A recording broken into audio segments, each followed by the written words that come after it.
Hallelujah hallelujah आमीन। जो कोई पाप करता है वह व्यवस्था का विरोध करता है, और पाप तो व्यवस्था का विरोध है। और तुम जानते हो कि वह इसलिए प्रकट हुआ कि पापों को हर ले जाए, और उसके स्वभाव में पाप नहीं। जो कोई उसमें बना रहे वह पाप नहीं करता। जो कोई पाप करता है उसने न तो उसे देखा है और न उसको जाना है। हे बालकों, किसी के भरमाने में न आना।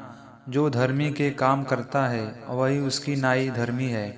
जो पाप करता है वह शैतान की ओर से है, क्योंकि शैतान आरंभ से ही पाप करता आया है।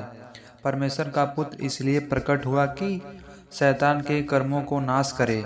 जो कोई परमेश्वर से जन्मा है वह पाप नहीं करता, क्योंकि उसका बीज उसमें बना रहता है, और वह पाप कर ही नहीं सकता, क्योंकि परमेश्वर से जन्मा है।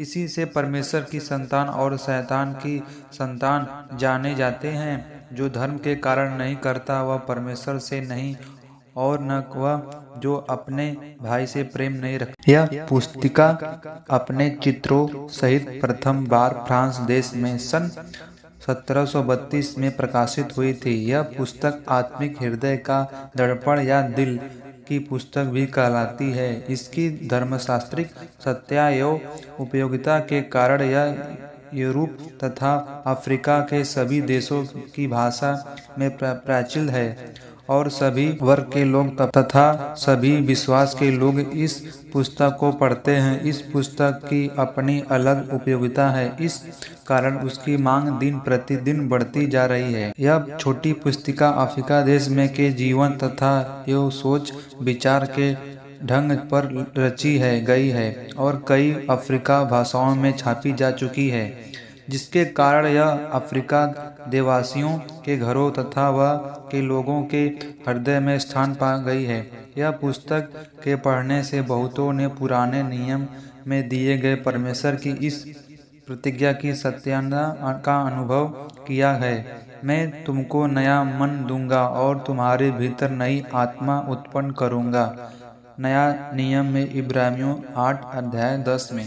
यह अन्य पुस्तकों से विभिन्न एक ऐसी मन दर्पण पुस्तिका है जो मनुष्य के हृदय की वास्तविक स्थिति का चित्रण करती है। यह पुस्तिका अपने चित्रों सहित प्रथम बार फ्रांस देश में प्रकाशित की गई थी कि तब वे यह अन्य देशों की भाषाओं में छापी जा चुकी है, और हजारों मनुष्यों ने इसे पढ़कर बड़ी आशीषें प्राप्त की। यह मन दर्पण के समान काम में आने वाली उपयोगिता पुस्तक है, जिसमें लोग अपनी वास्तविक आत्मिक दशा को उसी रीति से देख सकते हैं जैसे कि परमेश्वर उसे देखता है। बहुतों ने इन पुस्तकों में अपने आप को पापमय हृदय की दशा में पाया, और उस समय से उन्होंने पश्चाताप किया और नया हृदय पा, और उनमें नई आत्मा आई।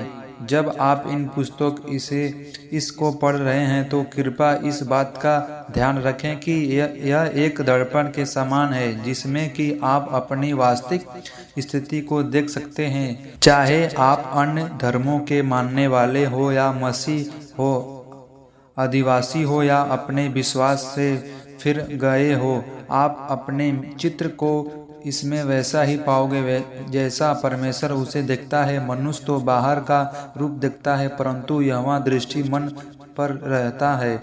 शमूएल 1:16-7। परमेश्वर किसी का पश्चाताप नहीं करता, वह मनुष्यों को हृदय मनों में देखता है। शैतान सब झूठों का पिता है, वह अंधकार का सरदार है और इस संसार का ईश्वर है, जो उजियाले के दूत में अपने को बदल लेता है और स्त्री तथा पुरुष को धोखा देता रहता है और ठोकर खिलाया कर पाप में गिरा देता है। पुराने समय के समान इन दिनों में भी बहुत से झूठे प्रतीतियों और धोखेबाज कर्तव्यग्रह हो गए हैं, जो अपने को ख्रीष्ट के प्रेतों में बदल लेते हैं। इसमें से कोई आश्चर्य की बात नहीं है, क्योंकि शैतान आप भी ज्योतिर्मय स्वर्गदूत का रूप धारण करते हैं।